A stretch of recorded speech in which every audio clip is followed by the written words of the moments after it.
Bom dia, senhoras e senhores. Sejam bem-vindos à teleconferência de resultados do Banco do Brasil para discussão referente ao quarto trimestre de 2021. Informamos que este evento está sendo gravado e transmitido simultaneamente pela internet, podendo ser acessado no endereço www.bb.com.br/ri. O replay estará disponível pelo telefone 5511 3193 1012 até o dia 15 de março de 2022. Conosco hoje estão os senhores Fausto Ribeiro, presidente, Ricardo Forni, vice-presidente de Gestão Financeira e de Relações com Investidores, Daniel Maria, diretor de Finanças e Relações com Investidores, e Janaína Stort, gerente-geral de Relações com Investidores do Banco do Brasil. Passo agora a palavra ao senhor Fausto Ribeiro para abertura. Em seguida, o senhor Ricardo Forni fará suas considerações e então abriremos para a sessão de perguntas e respostas. Por favor, senhor Fausto Ribeiro, queira prosseguir. Bom dia a todos. É um prazer estar com vocês para falar dos nossos resultados de 2021 e das nossas perspectivas para 2022. Em abril do ano passado, assumi a presidência do Banco do Brasil e estabeleci 10 iniciativas estruturantes alinhadas ao planejamento estratégico 2021 a 2025. As entregas que irei apresentar são frutos dessas iniciativas, que agrupamos em 3 grandes eixos: rentabilidade, proximidade e digital na prática. Essa estratégia nos colocou na rota certa para a entrega de resultados recordes, trimestre a trimestre em 2021. Nosso lucro líquido ajustado cresceu 51,4% em um ano, atingindo 21 bilhões de reais. O resultado foi impulsionado pela geração robusta de negócios, tanto no crédito quanto em serviços, pelo controle das despesas administrativas a partir da execução de uma série de medidas de eficiência, e pela redução da PCLD ampliada em 40,2%, alinhada ao perfil de risco da nossa carteira. Com isso, o RSPL alcançou 15,8% no ano e queremos avançar ainda mais em 2022, entregando um lucro líquido ajustado crescente entre 23 e 26 bilhões. O crédito é o componente mais relevante do nosso resultado e tivemos mais um recorde nesse trimestre, atingindo quase 875 bilhões de reais, uma evolução de 17,8% em um ano, com crescimentos importantes em todas as carteiras. Mas mais importante do que crescer é crescer com qualidade. E é isso que fizemos. Nosso indicador de inadimplência acima de 90 dias encerrou o ano em 1,75% inferior à média da indústria financeira, enquanto o índice de cobertura permaneceu acima dos 300%. Esse elevado patamar de qualidade reflete a robustez do nosso modelo de análise de risco de crédito e o perfil da nossa carteira. Realizamos ainda no final do ano passado campanhas de renegociação de dívidas que beneficiaram mais de 285 mil clientes, envolvendo um montante total renegociado na ordem de 4,8 bilhões de reais. O desafio de 2022 está traçado. Partimos de uma base elevada e a nossa carteira de crédito no conceito de guidance deve crescer entre 8% e 12%, com um mix mais diversificado e rentável, o que sustentará um crescimento da nossa margem financeira bruta em patamar superior à carteira. Temos trabalhado também para fortalecer nossa atuação onde somos e continuaremos sendo protagonistas e líderes. Somos o maior parceiro do agro de todos os tempos. Nossa carteira atingiu saldo recorde de 248 bilhões de reais. No crédito rural, apresentamos crescimento anual de 34,3%. Além disso, tivemos o lançamento do Fundo de Investimentos BB Fiagro, com captação de mais de 400 milhões de reais, a maior captação da B3 para esta modalidade até agora. E seguimos inovando. E agora, em janeiro, lançamos mais uma etapa do circuito de negócios agro. Serão 3 carretas adaptadas para funcionar como agências móveis e assistência técnica itinerante, com agrônomos do Banco do Brasil e o Sebrae e Senar. Eles irão visitar mais de 600 municípios, trazendo produtos, serviços, inovações tecnológicas e capacitação técnica para quase 500 mil produtores rurais. Registramos 106,8 bilhões no crédito consignado, um crescimento anual de 14,2%. A maior parte dos clientes aqui são servidores públicos e continuaremos competitivos neste mercado, oferecendo a esses clientes soluções que vão além do crédito. Nos mantivemos ao lado das micro e pequenas empresas. Em 2021, foram liberados 70,4 bilhões em créditos, beneficiando 349 mil empresas pelo país. Reforçamos ainda o apoio para a atuação internacional de nossos clientes, provendo consultoria especializada em comércio exterior. Com isso, atingimos 17,6 bilhões de reais de saldo em ACC-ACE, o que nos levou a sair da 7ª posição no momento em que assumi a presidência, para a 2ª posição do ranking ao final desse ano. Quem determina o tamanho e o modelo da nossa rede é o nosso cliente. No BB, o cliente conta com atendimento em todo o Brasil, onde, como e quando ele desejar, tendo à sua disposição toda a nossa conveniência física e digital. No trimestre, realizamos 21,6 milhões de atendimentos por meio de assistentes virtuais, com elevado nível de resolutividade. Com isso, ampliamos a nossa capacidade de atendimento com mais rapidez e disponibilidade ao cliente. Neste último ano, ampliamos nossa presença nos municípios brasileiros, alcançando 96,8% em dezembro.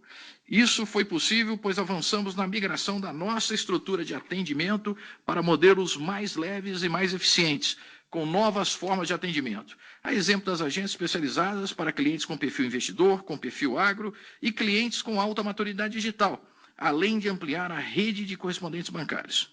Na medida em que investimos em canais digitais e em estruturas de atendimentos mais leves, reduzimos o custo transacional e agregamos eficiência em todos os pontos de contato com o nosso cliente. Esse é um movimento permanente e que continuará em nossa pauta em 2022. Estamos investindo cada vez mais na especialização do atendimento. No último ano, totalizamos 7 milhões de clientes com atendimento gerenciado. 100% do alto varejo, que são aqueles clientes com renda superior a R$ 4.000, e estamos expandindo a especialização para novos públicos. Destaco ainda que atendemos o cliente agro em quase todo o país, com 3.954 unidades que geram negócios todos os dias nesse segmento. Contamos com mais de 7 mil funcionários dedicados ao atendimento das micro e pequenas empresas. Também ampliamos o relacionamento especializado para as grandes empresas e para o setor público. Quando estamos próximos de nossos clientes, proporcionamos uma experiência de atendimento completa e resolutiva, que resulta em níveis elevados de satisfação. Tivemos um crescimento contínuo em todos os nichos de atuação, com aumento anual de 8,5 pontos no NPS. Temos investido pesadamente na capacitação de nossos funcionários, com vistas à melhor experiência ao cliente e ao desenvolvimento de habilidades digitais. Fomos reconhecidos pela 9ª vez consecutiva como Top Employer no país, certificação internacional que demonstra nosso cuidado com as pessoas. Realizamos o maior concurso da história do Brasil, com 1.650.000 inscritos, numa concorrência superior aos maiores vestibulares desse país, o que de fato nos garante maior qualidade no processo de seleção dos novos funcionários, ao mesmo tempo em que renovamos a força de trabalho. Com essas ações, temos os melhores funcionários no melhor lugar para se trabalhar e no melhor momento da empresa. A sustentabilidade está presente na nossa estratégia, na gestão e nos nossos negócios há mais de 30 anos e faz parte do nosso DNA. A carteira de crédito de negócios sustentáveis alcançou 291,4 bilhões de reais em dezembro de 2021. Ela representa cerca de 1/3 de todo o nosso portfólio e é também a maior carteira com essas características no Brasil, contando inclusive com validação de uma terceira parte. Gostaria de destacar a emissão do nosso primeiro Social Bond, em janeiro deste ano, no montante de $500 milhões, a uma taxa de 4,875% ao ano. Como resultado de nossas ações, mais uma vez, fomos eleitos o banco mais sustentável do mundo pela Ranking Global 100. Em 2021, nos estruturamos e iniciamos a experimentação de uma série de soluções e novos modelos de negócios que são importantes vetores de nossa transformação digital. Lançamos a loja BB no app, que foi um sucesso na comercialização de produtos. Estruturamos e iniciamos aportes em inovação aberta com o nosso programa de investimentos em startups. Demos um grande passo para a modernização da nossa arquitetura de TI, avançando no uso de nuvem pública e privada como plataforma de construção de software. A estratégia do banco é multifornecedor, o que reduz a dependência de soluções específicas.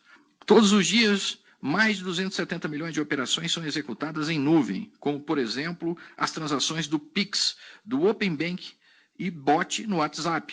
O nosso direcionamento é que todos os novos aplicativos serão desenvolvidos em nuvem. E o que vem por aí? Agora vamos escalar os modelos iniciados, além de expandir e diversificar a nossa atuação. Lançaremos neste ano 4 laboratórios de inovação e tecnologias nos segmentos agro, que será em Piracicaba, junto às Agritechs, 5G e IoT em São Paulo, blockchain em Brasília e inteligência artificial com um centro de referência em pesquisa e desenvolvimento nesse assunto no Canadá. O EPBB é um grande hub de soluções financeiras e não financeiras.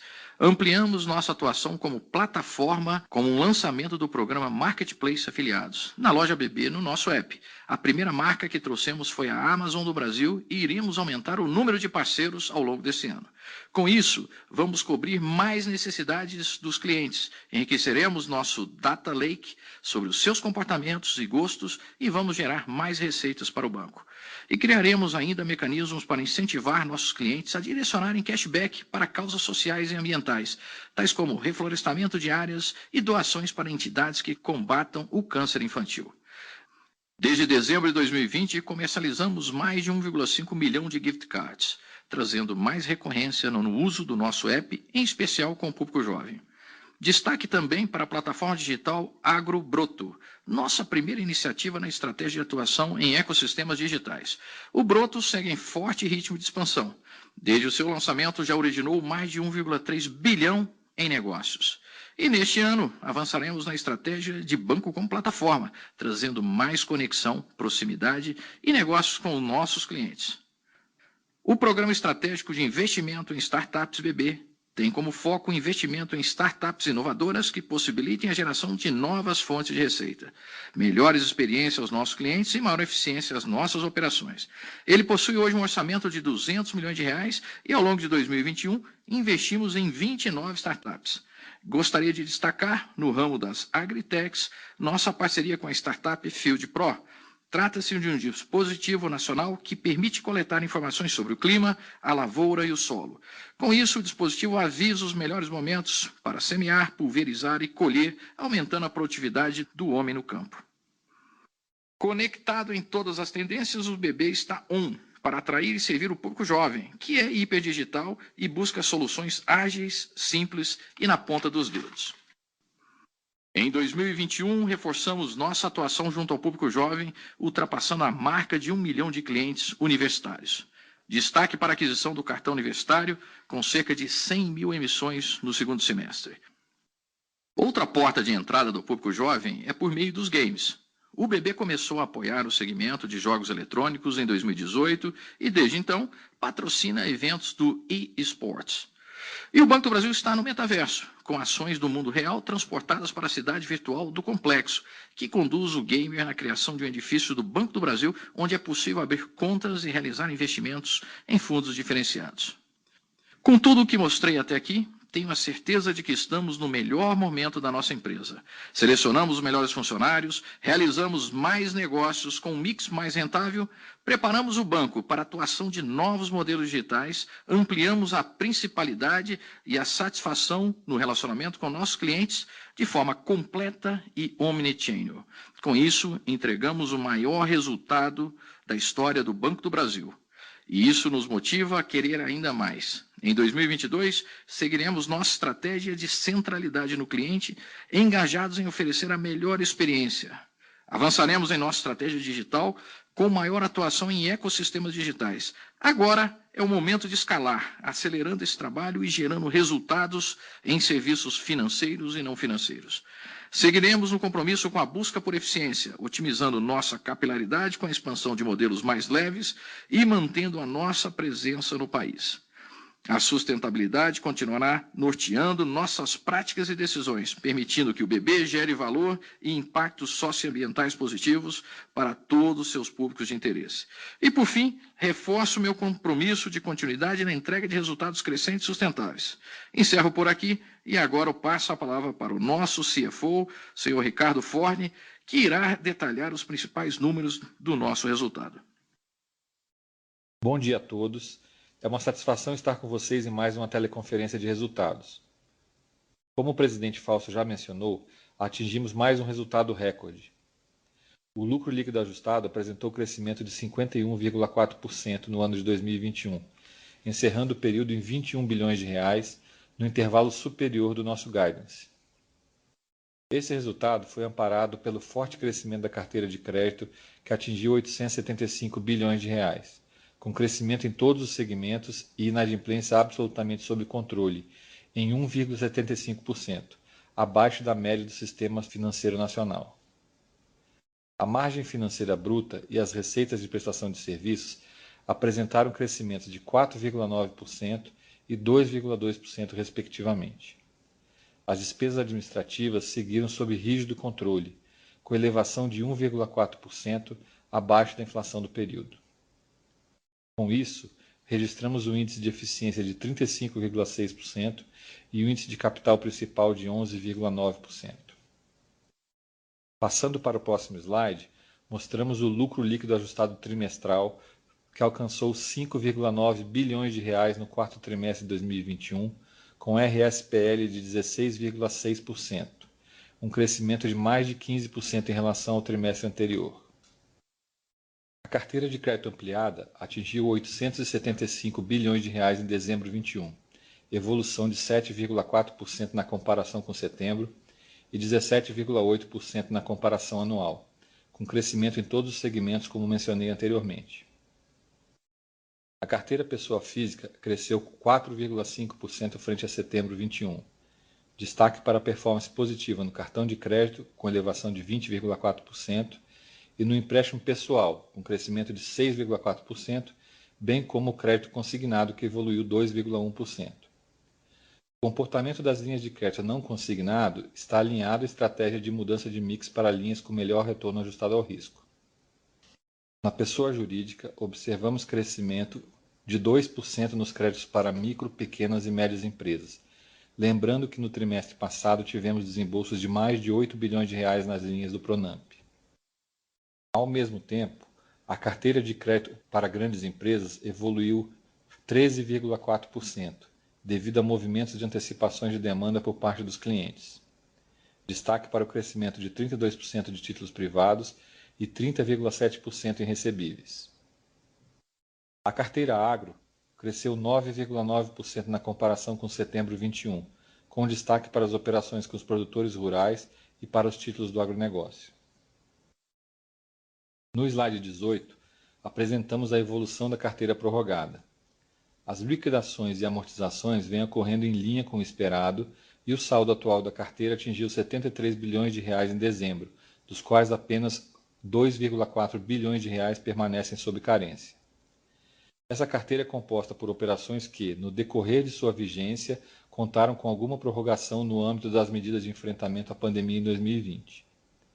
A inadimplência acima de 90 dias dessa carteira foi de 2,05%, resultado da nossa assertividade nas originações.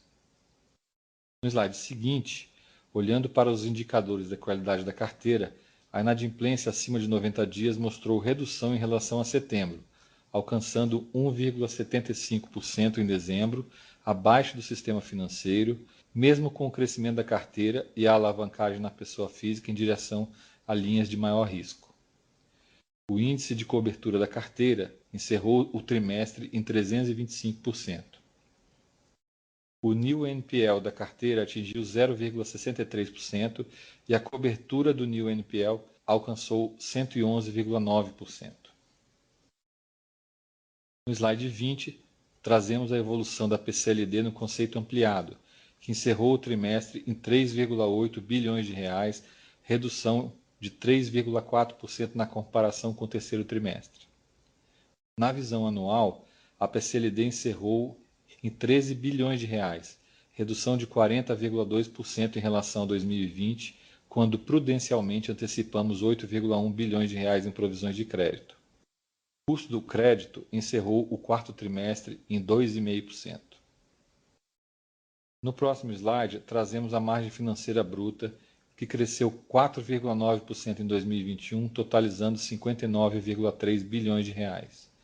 O desempenho é explicado pelo aumento das receitas financeiras de crédito, influenciadas pelo crescimento da carteira e também pelo forte desempenho do resultado de tesouraria. No trimestre, a margem teve redução de 5,4%, sendo que o principal impacto veio do aumento dos custos de captação em função da maior TMS, movimento que já era esperado. O efeito dos custos foi parcialmente compensado pelas receitas de crédito e também pela tesouraria. É importante mencionar que esperamos que o custo de funding tenha um comportamento diferente do observado em 2021, com oscilações menos agressivas dada a perspectiva de Selic mais estável ao longo do ano. Ao mesmo tempo, as receitas de crédito e a tesouraria devem continuar performando positivamente, contribuindo para um perfil de crescimento de MFB saudável. O spread global ficou em 3,5%, refletindo principalmente a redução de 5,4% na MFB, além de uma ligeira elevação no saldo médio dos ativos rentáveis, de mais 1,3%. O spread gerencial das operações de crédito permaneceu estável no trimestre, com a carteira de agronegócios mostrando leve oscilação positiva. No slide 22, as receitas de prestação de serviços totalizaram 7,8 bilhões de reais no trimestre, crescimento de 5,2% na comparação trimestral. No ano, as receitas somaram 29,3 bilhões de reais, um aumento de 2,2% quando comparado com 2020, acima do nosso guidance, influenciado principalmente pelo desempenho comercial nos segmentos de administração de fundos, seguridade e consórcios, que mais do que compensaram a redução nas receitas com conta corrente. As despesas administrativas mantiveram-se dentro do intervalo das projeções corporativas de 2021, reforçando nosso comprometimento com o controle de custos. No quarto trimestre 2021, as despesas totalizaram 8,5 bilhões de reais, uma alta de 7,6% em relação ao trimestre anterior. Tal aumento foi motivado pelo crescimento de 11,7% nas outras despesas administrativas, principalmente com serviços de terceiros e serviços de vigilância, segurança e transporte, que são sazonalmente mais elevados no final do ano, e pela elevação de 5,2% das despesas de pessoal devido ao reajuste salarial dos bancários. O índice de eficiência acumulado em 12 meses encerrou o período em 35,6%. No slide 23, trazemos os indicadores de capital do BB. O índice de capital principal encerrou dezembro em 11,94%. A redução é explicada principalmente pela elevação de 89 basis points do RWA, em função, majoritariamente, da performance da carteira de crédito. Para encerrar, no slide 24, apresentamos a performance em relação às projeções corporativas. Nós entregamos todos os itens com superações importantes no crédito em todos os segmentos. No varejo, observamos crescimento nas linhas de crédito consignado, empréstimo pessoal e cartão de crédito, que influenciaram o desempenho da pessoa física, além da evolução da carteira MPE. No atacado, o desempenho foi influenciado pela antecipação da demanda por crédito das empresas, com destaque para as operações de TVM. Na carteira rural, o crescimento foi influenciado por maiores demandas do setor e pelo protagonismo e especialização do BB no atendimento a toda a cadeia do agro. As receitas de prestação de serviços cresceram acima do guidance, influenciada pelo bom desempenho comercial dos produtos de seguridade, consórcio e administração de fundos ao longo do ano. Na margem financeira bruta e nas despesas, performamos como esperado. Todos esses movimentos resultaram em um lucro líquido ajustado na ponta alta do guidance.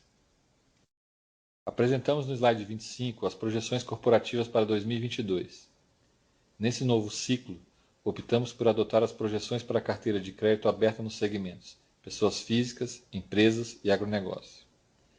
Em nossa opinião, além de conversar melhor com as aberturas que já fornecemos em nossos materiais, essa nova visão permite uma leitura direta e intuitiva dos segmentos.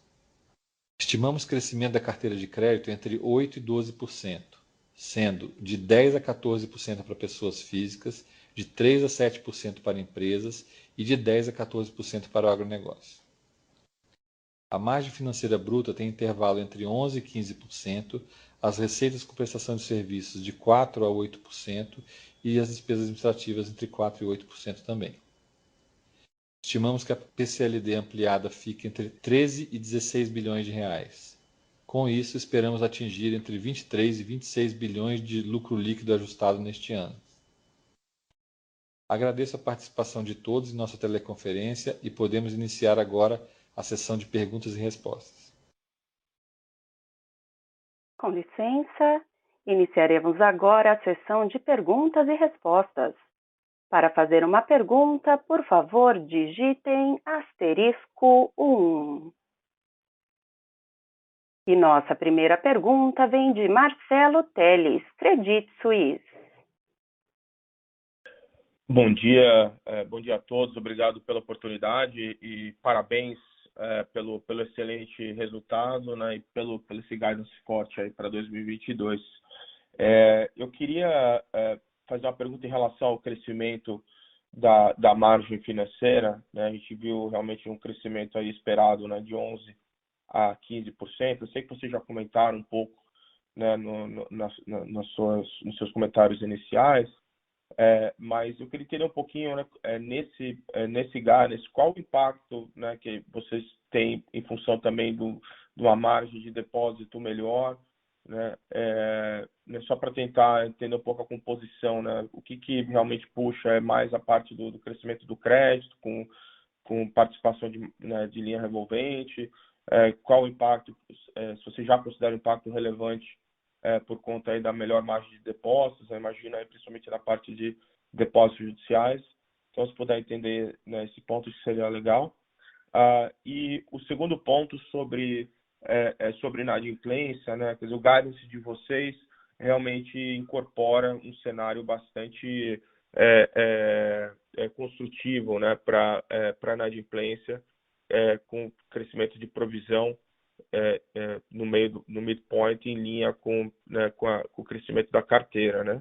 E eu queria entender um pouquinho, assim, se vocês veem algum risco ou alguma luz amarela nisso, que se vocês acham, se esse guidance inclui de alguma maneira algum uso ou reversão de provisão. Eu vi que vocês realmente ficaram com a cobertura de provisão aí basicamente estável, né? Até aumentou um pouquinho, acho que 325%, né, a cobertura do teu NPL de 90 dias. Então eu queria entender um pouco, né, esse guidance de provisão, que parece ser muito bom, mas se tem também alguma perspectiva de uso ou de redução na cobertura para 2022. Muito obrigado. Obrigado, Marcelo. Fausto falando. Prazer estar falando contigo novamente. Bom, vamos lá. Você fez várias colocações, vamos ver se eu consigo me recordar de todos os tópicos que você mencionou. O Ricardo depois vai poder também complementar. Antes de mais nada, deixa eu comentar com vocês que eu fiz questão de todos os vice-presidentes estarem comigo aqui hoje, tá? Então, nós temos aqui a figura dos demais vice-presidentes, até que para que vocês possam também conhecê-los um pouquinho, né? E vocês vão perceber que são todos técnicos da casa, pessoas com altíssimo gabarito em termos de conhecimento técnico e de longa experiência dentro do próprio Banco do Brasil. Então, em algum momento, oportunamente, vou dar a palavra para eles também participarem conosco aqui. Então, vamos lá. Você falou aí nós temos realmente projetado aí um crescimento da margem financeira para 2022, é um desafio em tanto para nós. Como é que a gente está buscando perseguir o resultado lá, que é de 23 a 26, que está no Guides? É um resultado bem desafiador, mas crescente, mostrando que e se você pegar a série histórica de resultados do banco, você vê que o banco vem numa crescente em termos de resultado, de forma consistente, com um modelo de crédito nosso, de originação de operações bem robusto, o que nos traz um índice de inadimplência bem abaixo do setor financeiro, nós estamos com 1,75 de INAD 90 contra 2,30 do setor financeiro. Mas como é que nós pretendemos crescer essa margem financeira? Primeiro, uma composição mix, em termos de foco de negócios, um pouco diferente, dando prioridade a algumas linhas que apresentam maior margem financeira para o banco. Nós estamos falando aqui de explorar bastante questões de cartão de crédito, principalmente o rotativo, de trabalhar com o CDC para não correntista, trabalhar no mar aberto. O ano de 2021 foi marcante para nós, porque nós conseguimos investir em soluções de tecnologia que vão nos dar segurança para que a gente possa crescer no mar aberto de uma forma mais sustentável, sem tanto receio de fraude, porque esse mercado do mar aberto aí, ele é um mercado que nos assustava no primeiro momento, mas com essas soluções de TI que nós adquirimos, estamos seguros que nós vamos entrar aí de forma consistente, com um índice de qualidade elevado. A ideia, então, é crescer em linhas que apresentam maior margem financeira para o banco e também reduzir o nosso custo de captação. Como vocês bem sabem, no decorrer do segundo semestre houve uma elevação das condições da Selic. Isso afetou de alguma forma o nosso custo de captação, e a gente leva um tempo, qualquer banco, qualquer instituição financeira, para reprecificar seus ativos. A gente acredita que esse movimento deve diminuir daqui para frente, deve se estabilizar e a gente vai conseguir ter mais equilíbrio nessa equação, reprecificando os nossos ativos mais rapidamente e gerando maior margem de contribuição para o resultado. Ricardo, não sei se você gostaria de fazer algum complemento. Falta falar sobre a projeção da INAD, Nós temos um índice de cobertura que está em 325.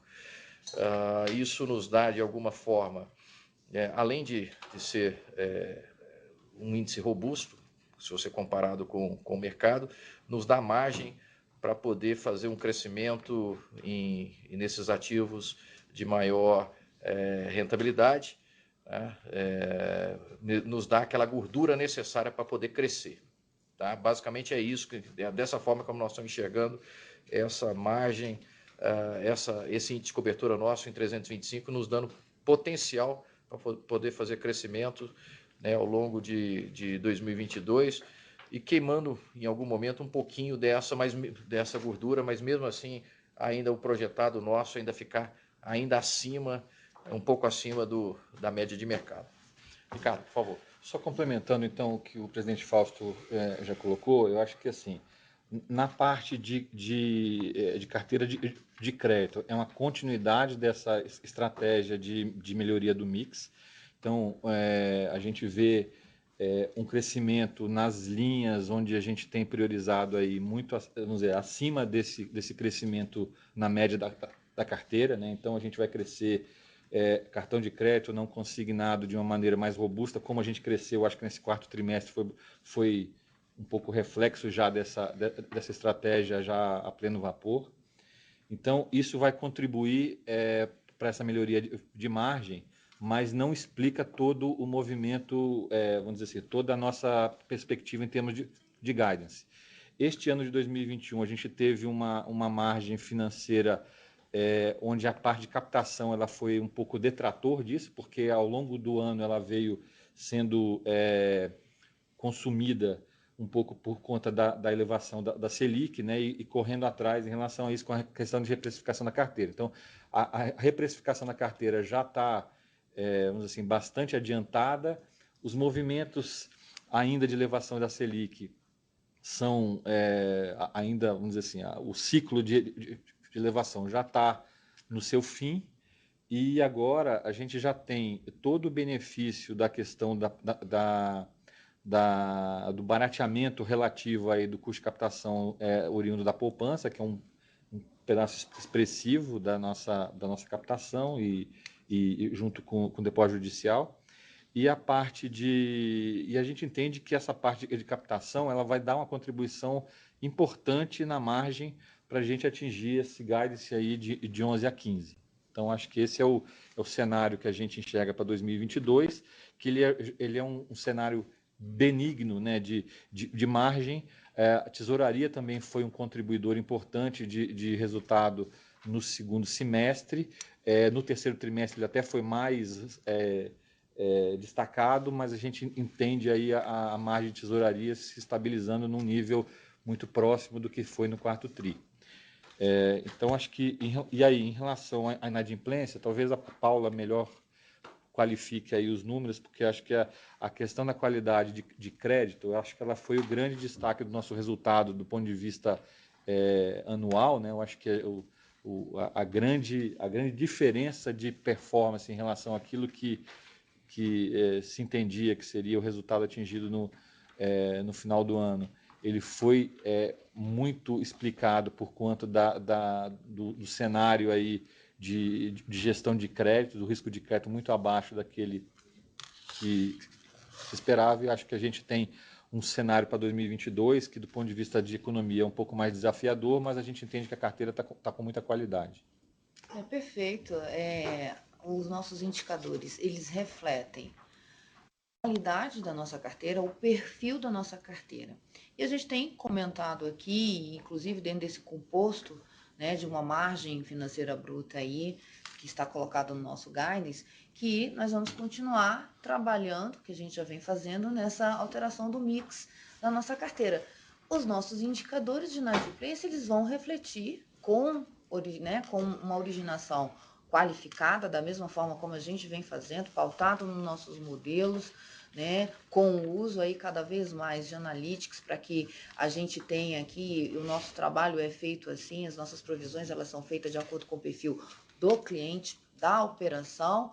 Então, à medida que essa alteração do mix ela vai avançando nas linhas que trazem maior retorno, como já foi colocado aqui pelo Ricardo Forni e pelo nosso presidente Fausto, o nosso perfil, né, vai refletindo isso, o nosso indicador reflete isso. E o índice de cobertura, ele traz para a gente essa segurança da gente conseguir fazendo isso com tranquilidade. Você perguntou se a gente tem alguma perspectiva de reversão de provisão. Não temos. Nós temos aí sim um composto da gestão do risco de crédito que traz aí bastante tranquilidade para que a gente vá avançando em linhas que tragam maior retorno em relação ao risco alocado e com isso contribuir positivamente para a geração de uma margem financeira bruta. Marcelo, outro ponto importante, aqui volto a mencionar, é que 2022 é hora de escalar, né, algumas coisas que foram iniciadas em 2021. E aí eu digo com muita tranquilidade, nós tivemos um crescimento forte no atacado e no agronegócio. Então, quando eu digo que é hora de escalar a questão de explorar, né, a cadeia de negócios desses dois segmentos. Quando a gente fala no agronegócio, nós temos as revendas de máquinas e equipamentos, as revendas de insumos, de adubos, fertilizantes, enfim, toda a cadeia de negócio agro que possa complementar o RAR, né? O retorno ajustado ao risco daquela operação precisa ser explorado com muita profundidade e da mesma forma para o atacado, né? No atacado há um potencial enorme de explorar a folha de pagamento das empresas, os recebíveis, os fornecedores, o adiantamento da folha, enfim, há um potencial enorme em cada um desses segmentos que nós vamos dar foco ao longo de 2022 para que a gente possa retirar disso, né, maior margem financeira, né, complementando aí a receita do banco. Eu vou passar o Barreto também, nosso vice-presidente de governo, tem uma informação bem interessante para compartilhar com vocês sobre custo de depósitos, né, judiciais que, de alguma forma, impacta a nossa captação. Marcelo, tudo bem? É importante a gente falar, quando você tocou aí no assunto, o caminho dos depósitos judiciais, né? É um funding de livre disponibilidade, livre aplicação, longo prazo, e a gente tem clareza da relevância dele na nossa composição de capital e, em especial, na nossa liquidez. Os depósitos judiciais, eles traçaram aí nos últimos 12 meses uma redução do nosso custo de captação.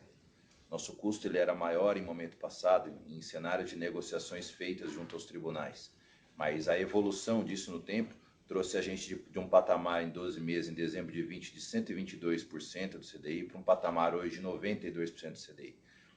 O que coloca a gente numa condição bem melhor em relação às negociações junto aos tribunais e ao futuro que a gente enxerga promissor desta condição de capital internalizado dentro do Caixa do Banco do Brasil.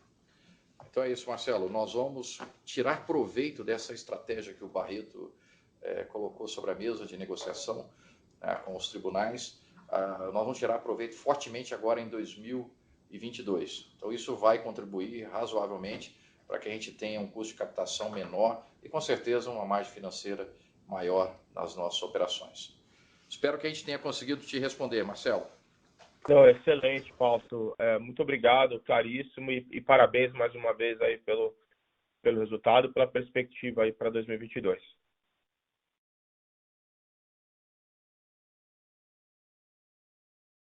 Nossa próxima pergunta vem de Jörg Friedman, Citibank. Obrigado, bom dia a todos, obrigado pela oportunidade de fazer pergunta. Eu tenho duas perguntas. A primeira relacionada à capital.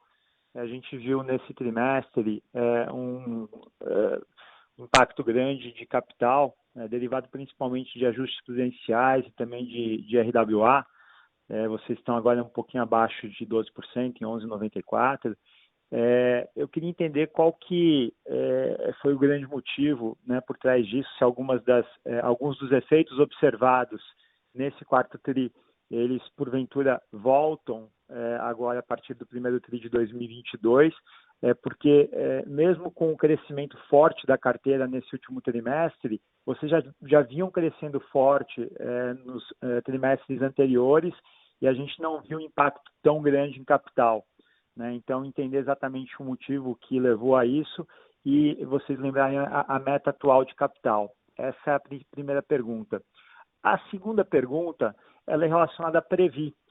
Eu estava observando os ajustes que aconteceram no final do ano em Previ e algumas coisas chamaram a atenção.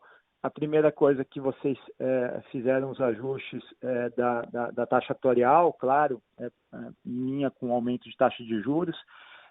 E o segundo ajuste que me chamou ainda mais atenção foi a redução da exposição em equity, que estava acima de 43% e agora está em 33%.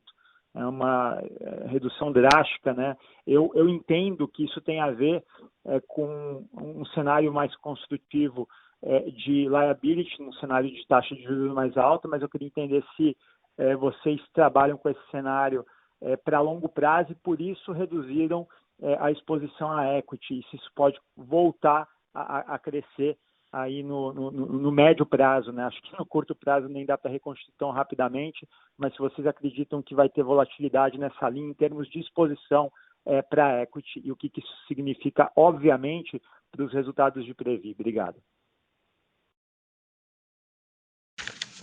Legal. Jörg, é o Daniel falando. Eu vou começar respondendo sobre Previ e depois passar para a questão de capital. Bom, a Previ aí depende muito mais da gestão do fundo, e esse já era um dos pontos que o próprio fundo tinha demonstrado interesse, e já como é um fundo maduro, principalmente o Previ 1, ele tinha uma participação maior em equity, ele tinha um interesse de migrar para a renda fixa. O cenário permitiu assim que fosse feitas essas movimentações. A gente já vinha observando isso trimestre a trimestre, e ele foi mais forte nesse último trimestre, até mesmo pela abertura dos cupons que você observou. Isso ele é benéfico, de certa forma, para essa posição, porque ele dá mais estabilidade. A participação na Vale, especificamente, continua sendo uma ação importante, por isso que a gente até coloca no teste de sensibilidade, mas a ideia, até como gestor, de novo, é que você reduza essas concentrações. Tá? E como você falou, a questão da taxa de desconto é reflexo até do próprio movimento das curvas. Tá? Antes de passar para a capital, respondeu a sua pergunta com relação à Previ?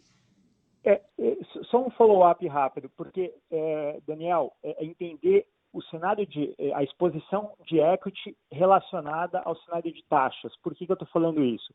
Se você voltar no início do ano, em primeiro trimestre de 2021, com um cenário de taxas mais baixas, o seu liability atuarial ele estava muito próximo a 200 bilhões de reais. Então, o ponto é o seguinte, se você fosse trabalhar com a remuneração de renda fixa majoritária que você tem hoje, para pagar aquele liability, você rodaria muito provavelmente um déficit. Por isso que eu estou perguntando se o cenário que vocês trabalham para ter reduzido, quer dizer, que a Previ trabalha para ter reduzido essa exposição de equity é um cenário de taxa de juros mais alta por mais tempo. Não, bom, quem melhor responderia na própria gestão seria a Previ, tá? Mas efetivamente, só lembrando que esse plano 1, que a gente marca no nosso resultado, é um plano que ele foi fechado em 97, ele tem por volta de 4 mil ativos. 4 mil ativos e uns 90 mil aposentados, ou seja, ele é um plano maduro. Então, quer dizer, ele é um plano que faz mais sentido que você tenha uma participação mais em renda fixa.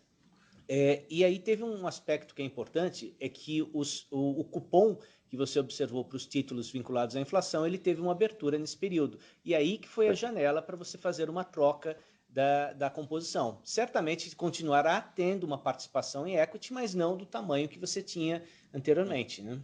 Eu acho que só complementando o que o Daniel falou, essa estratégia que vem sendo executada e vamos dizer assim, dirigida pela própria Previ, ela, em função do plano ser um plano maduro, ele vem aos poucos fazendo a transição de uma carteira majoritariamente em equities para renda fixa. Quando a gente teve o cenário de taxa de juros muito baixo, você tinha até a questão de título público, principalmente os títulos públicos vinculados à inflação, que são os que mais protegem, vamos dizer assim, a carteira do fundo, com taxas abaixo do atuarial. Então, esse movimento de migração ele fica até prevenido. E o que aconteceu agora, mais recentemente, é que, por exemplo, as taxas das NTNBs abriram, então agora acima daquilo que seria o atuarial. Então, isso dá uma janela de oportunidade, mas isso é uma estratégia de longo prazo que vem sendo executada aí conforme. Então, aos poucos, o fundo vai perdendo exposição em equity e vai ganhando exposição em renda fixa. O que a gente monitora aqui no banco, ok? O que a gente monitora aqui, assim, a contribuição de Previ para o resultado, ela veio aí no ano de 2021 e para o ano de 2022, a perspectiva é que essa contribuição aí, fruto de todo esse movimento atuarial, para o primeiro semestre, ele também continua positivo. Então, esse é mas reduz, uma variável importante. I'm sorry? Reduz um pouco. Ele cai de 700 milhões por trimestre para na faixa de 540 milhões por trimestre a contribuição. Agora, já vamos dizer assim, vislumbrada para o primeiro semestre. Né? Ao final do primeiro semestre, a gente vai saber o do segundo. Então, esse foi vamos dizer, uma contribuição que a gente teve ao longo de 2021 e que começamos o ano de 2022 com a mesma perspectiva. Então, é uma variável que a gente sempre considera, está monitorando constantemente, mas assim, vem ajudar essa perspectiva positiva do guidance. Perfeito, gente. Muito obrigado.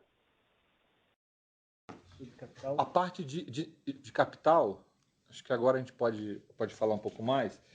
Eu vou falar rapidamente aqui, e a vice-presidente de riscos aqui, Ana Paula, ela pode depois agregar alguma cor a isso aí. Além da questão do forte crescimento da carteira de crédito, a gente teve alguns movimentos aí que vieram da parte de ajuste prudencial na parte de VRN, que foi um VRN contratado no segundo semestre, que contribuiu aí para consumo. E a gente teve um efeito que ele foi muito, vamos dizer, único em relação ao fim a maturação do nosso overhead. Ele acabou criando um descasamento de critério e a gente tem um consumo de capital no final do ano de 15 basis points, que já no dia 1º de janeiro já não existe mais. Então, assim, na prática, esse índice de capital principal de 11,94, ele poderia seria mais justo em 12,09, porque ele já voltou para esse patamar aí, porque é simplesmente uma questão de vencimento de contrato em relação ao overhead que deixou de ser feito aí no fim do ano. Não, perfeito, está ótimo. Essa questão aí, como o Ricardo colocou, né, de que a gente tem os efeitos dos ajustes prudenciais relacionados aí a toda a parte de crédito tributário e as diferenças intertemporárias, mas assim, focado em VRN, lembrando que essas VRNs, elas seguem o curso natural, ordinário aí do negócio, e elas vão trazer resultados futuros, o que retroalimenta esse nosso capital.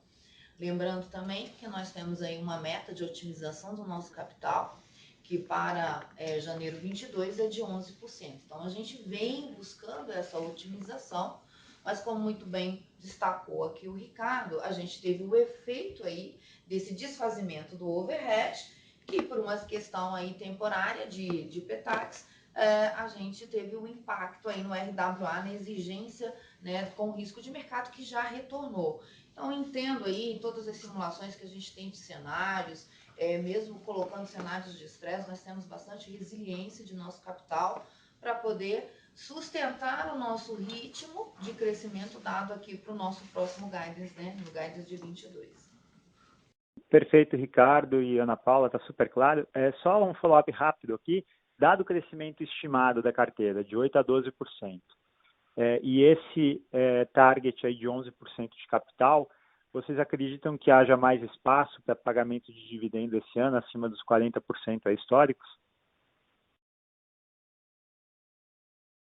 Olha, a gente já definiu, né, já fez a proposta ao Conselho de Administração, nossa previsão do payout este ano é de 40%, ele está em linha com esse consumo, vamos dizer assim, que a gente viu aí ao longo de 2021, que é fruto de crescimento de crédito.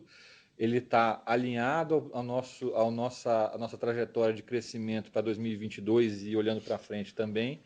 E a gente está atento também às novas entradas aí em vigor de exigências de capital que afetam essa trajetória. Então, a gente faz sempre uma visão de capital olhando de 1 a 3 anos, assim, com bastante atenção, né? E assim, o que a gente percebeu é que 40% que foi o payout de 2021, ainda ele se mantém adequado.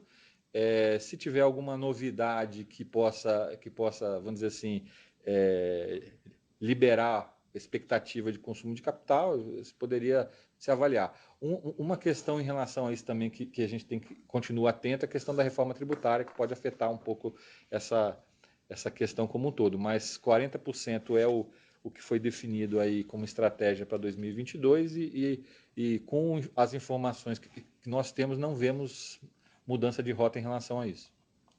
Perfeito, gente. Super obrigado e parabéns aí pelo resultado recorde.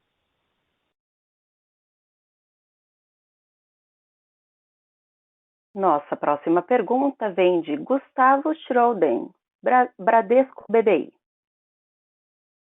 Bom dia, pessoal. Vocês me escutam bem? Sim, escutamos, Gustavo. Tá bom.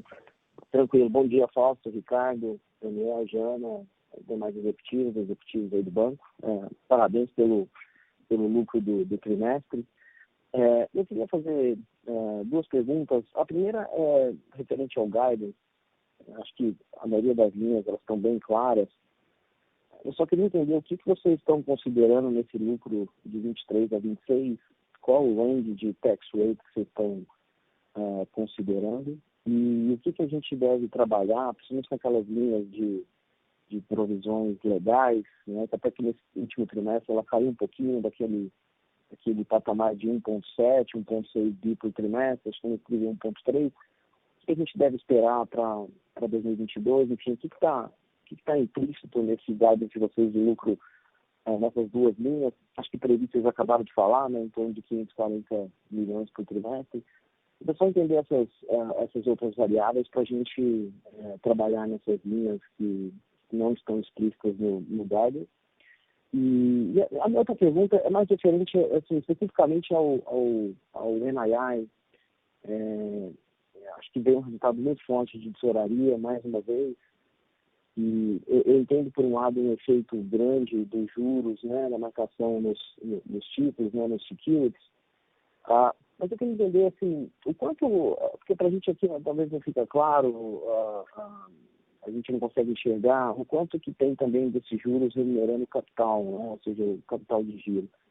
Eu entendo que vocês têm uma alocação um pouco diferente, mas vocês conseguem passar um pouco de cor para a gente, qual o impacto que os juros mais altos têm no capital, né, na remuneração de capital, E o quanto que vocês também consideram isso no guidance para 2022, né? Até porque, se eu entendi bem, se a gente manter esse patamar de tesouraria, vocês passaram entre 4,5 e 5 bi por trimestre ao longo do ano, me parece que o grande nível, assim, apesar de ter uma expectativa positiva para o NII com o cliente também, mas tesouraria vai ser importante para o ano. Então, eu só queria entender aqui o quanto que a gente tem que trabalhar tentar fazer um breakdown aqui dentro do NII, ou seja, o que é de NII com clientes, né? Ou seja, NII de crédito, o que é NII de marcação com os títulos, o que seria a remuneração do capital. Qualquer coisa que vocês conseguirem passar para a gente aqui, eu acho que ajuda a gente na análise dessa qualidade de NII. Obrigado. Obrigado, Gustavo, aí pela pergunta. Eu vou tentar, eu anotei aqui algumas coisas que você falou. Então, primeira questão, a questão da expectativa de taxa de imposto para esse guidance de 23 a 26. Então, a gente está olhando para frente, vendo uma alíquota efetiva na range de 18% a 23%, seria a nossa melhor estimativa. Lógico que reforma tributária mexe com isso aí, tem agora a volta à CSL aí ao patamar, vamos dizer assim, normal, né, que não o específico que vigiu aí no segundo semestre de 2021. Sobre risco legal, o risco legal, a gente é verdade que no último trimestre veio um pouco abaixo do que a gente tinha como expectativa. Isso foi fruto natural da questão de andamento dos processos. A gente entende que, do ponto de vista de guidance, ele foi em linha com aquilo que tinha sido sinalizado, né? Na verdade, é um desvio que está dentro do normal da condução em relação a isso aí. Ele não muda a nossa expectativa de guidance para 22, e até olhando para 23, a gente espera esse patamar, de certa forma, estabilizado. É lógico que vamos dizer assim, é na gestão do dia a dia aí dessa questão da condução das ações e tudo aquilo que é feito para prevenir a originação de novas demandas que essa parte de risco legal ela vem. Sobre a parte de NII aí, eu vou fazer uma dobradinha com o Daniel aqui. Acho que, voltando no ponto de que tivemos um movimento em 2021, onde a estratégia de melhoria do mix, ela aconteceu, mas ela, do ponto de vista de uma margem, ela teve todo um período de busca de reprecificação ao longo do ano, quando a Selic começou a andar. Então, esse processo, ele no mercado como um todo, não foi só no banco, com os pares, no começo por uma pressão competitiva, mas depois com a dinâmica de curvas de taxa de juros, todos foram, vamos dizer assim, reprecificando seu portfólio. A gente está com o portfólio hoje em dia bastante alinhado com as taxas de juros vigentes, e estamos bastante antenados aí com os próximos movimentos que vão encerrar o ciclo. Então, a dinâmica de NII em 2022 ela vai ser muito mais benéfica em relação a essa questão do ciclo de juros, né? Temos um movimento importante também, que acho que de tesouraria. A gente teve um desempenho no segundo semestre de melhoria na questão de NII de tesouraria. No terceiro trimestre, um desempenho mais destacado, mas a gente vê o desempenho do quarto TRI como uma espécie de referência para a gente olhando para frente. Então, essa contribuição de tesouraria ela permanece ao longo do ano, e a questão da contribuição da parte de captação, onde a gente entende que a questão do custo de poupança, depósito judicial e outras dinâmicas de gestão de captação também vão contribuir de maneira positiva para a margem. Não sei se a Paula quer contribuir com alguma questão em relação ao risco legal, e o Daniel aí fica aberto. Só destacar que o nosso soft guidance ele leva em consideração uma mudança estrutural que o banco vem implementando, que dá ênfase em acordos entre as partes. Então, isso também está considerado, e nesse composto, isso traz aí um fluxo, um pouco mais, essa expectativa de um fluxo menos pressionado. Então, isso já está refletindo essa nossa estratégia nesse fluxo que a gente vem imprimindo, em que parece que a nossa melhor expectativa realmente para 22 é a gente manter mais ou menos os patamares que observamos aí no último trimestre no último semestre de 21. Um outro ponto também se refere aí a todo esse contexto de que o ambiente do judiciário, dos processos, eles também está entrando ainda no seu ritmo, na sua normalização. Isso também traz aí para a gente um olhar e os efeitos, os eventuais agravamentos também entram aí num fluxo de normalidade para o ano de 22 agora. E só finalizando a questão da tesouraria que você perguntou, primeiro, a remuneração do capital de giro está dentro da tesouraria. Tá? Então, o movimento de Selic ele contribui com isso. Um outro aspecto também que está dentro da tesouraria são a carteira TVM, as carteiras de CDCA e CPR. E ele teve um aumento que você observou nessas carteiras. Isso ajuda também o resultado da tesouraria. Mas eu diria que a remuneração, o impacto da Selic é uma grande variável para a tesouraria. A tesouraria antes, a gente mostrava um número entre 13 a 13,5, nós batemos 5,2 no último trimestre, nesse aqui veio na casa de 4,5. Eu diria que alguma coisa entre 4 e 4,5 é razoável para você considerar na sua modelagem. Tá? Tá ótimo, muito obrigado. Um pequeno follow-up nesse tema ainda. Vocês conseguem passar para a gente quanto da carteira de vocês já foi reprecificada? Eu sei que é um processo dinâmico, né? Mas rough numbers mesmo, assim, quanto que vocês acham, ou que estágio vocês acham que estão de reprecificação do book de vocês, principalmente pessoa física, né? Tem alguma indicação para a gente aqui, mas para a gente entender quando que a gente começa a ver esse NII de crédito mostrando esse efeito positivo que vocês estão esperando para o ano? Não, perfeito. Tem a questão da reprecificação das novas operações, aí vem o ajuste de preços, que isso vem sendo feito à medida que o mercado vem alterando. O segundo ponto é um pouco do carrego, né? Lembrando que nós temos dentro da nossa carteira, em ativos, uma parte importante em taxa fixa. Essa parte vem de consignado. O consignado ele traz uma opcionalidade, né, que é muito natural, que você contrate operações longas e você vai reprecificando, você vai renovando essas operações. Né? Eu diria que a gente tem um potencial de reprecificação dessa carteira ao longo de 22. E essa dinâmica ela está implícita no nosso guidance. Né? A reprecificação dessa carteira, a mudança de mix da carteira, a questão do custo de captação que o Ford colocou e certamente também a questão do mix que foi discutido aqui. Perfeito. Muito obrigado e parabéns pelo lucro líquido do trimestre. Obrigado.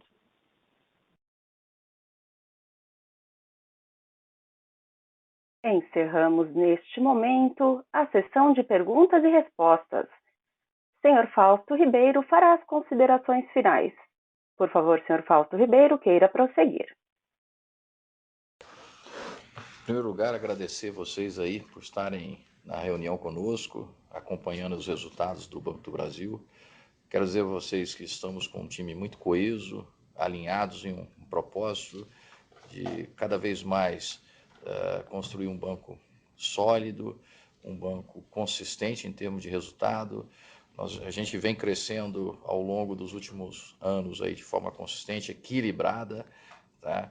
E apresentando aí resultados satisfatórios aí para a sociedade.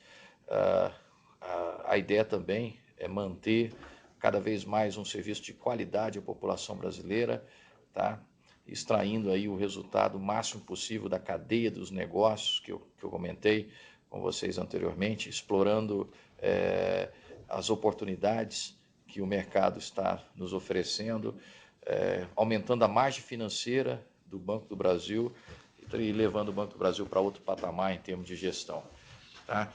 Então, obrigado a todos vocês e vamos ficar também à disposição para as demais perguntas por meio de correio eletrônico para poder responder vocês aí.